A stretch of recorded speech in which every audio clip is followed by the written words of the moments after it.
जो कि इतनी सुपरसोनिक हाइपरसोनिक मिसाइल है जिसे S-400 S-500 भी इंटरसेप्ट नहीं कर सकता, जो अमेरिका ने नाटो को दे रखी है। और नाटो की तरफ से हो सकता है ये मिसाइल यूक्रेन को दी जाए। और अगर इस खबर के बाद रूस की तरफ से एक बयान आता है, और रूस के जो पुतिन साहब है वो एक बयान देते हैं कि अगर ऐसा हुआ या गलती से भी आपने ऐसा किया तो हम अब नाटो के ऊपर भी हमला कर देंगे। तो ये युद्ध जल्दी समाप्त नहीं होने वाला।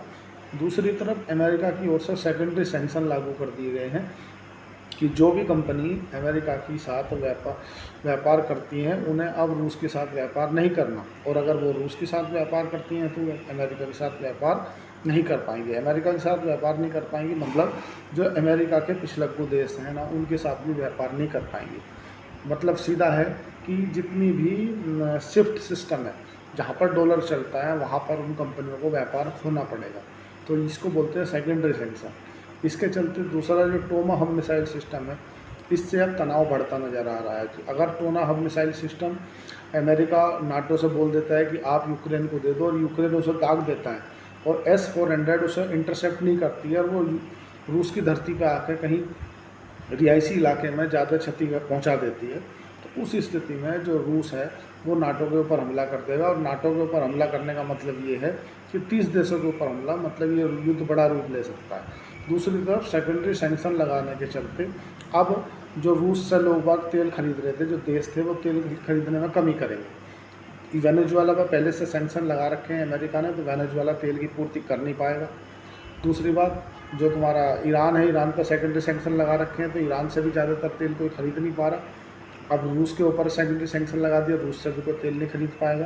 तो मतलब ये है कि जो डिमांड और सप्लाई है ना, ये मिसमैच हो जाएगी। डिमांड ज़्यादा बढ़ जाएगी और सप्लाई घट जाएगी। यही कारण है आपको क्रूड ऑयल में बहुत तेज़ी से आपको देखने के लिए मिल रहा। क्रूड ऑयल बहुत 4-5% रोज चढ़ रहा है। कारण ये है कि जो तनाव बढ़ रहा है ना, इस तनाव को लोगों को ये समझ में नहीं आ रहा है कि अब करा क्या जाए। देखो, ये सऊदी अरब है, सऊदी अरब अपना कैपेक्स बढ़ाएगा नहीं, मतलब जो ऑयल प्रोड्यूस करने की क्षमता है उसे बढ़ाएगा नहीं। और अगर प्रोडक्शन बढ़ा भी देता है ना सऊदी अरब, तो उसके बाद में भी वो उसकी पूर्ति नहीं कर पाएगा। अब भारत जैसे 90% जो क्रूड ऑयल है वो तेल खरीदता है।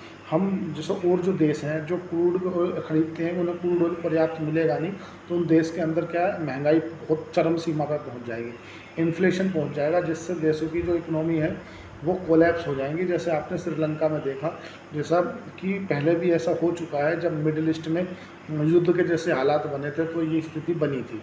अगर बात करें आज बाज़ार की, तो बाज़ार के अंदर जो गिरावट की सबसे बड़ी वजह रही, वो वजह यही रही, क्योंकि अगर आज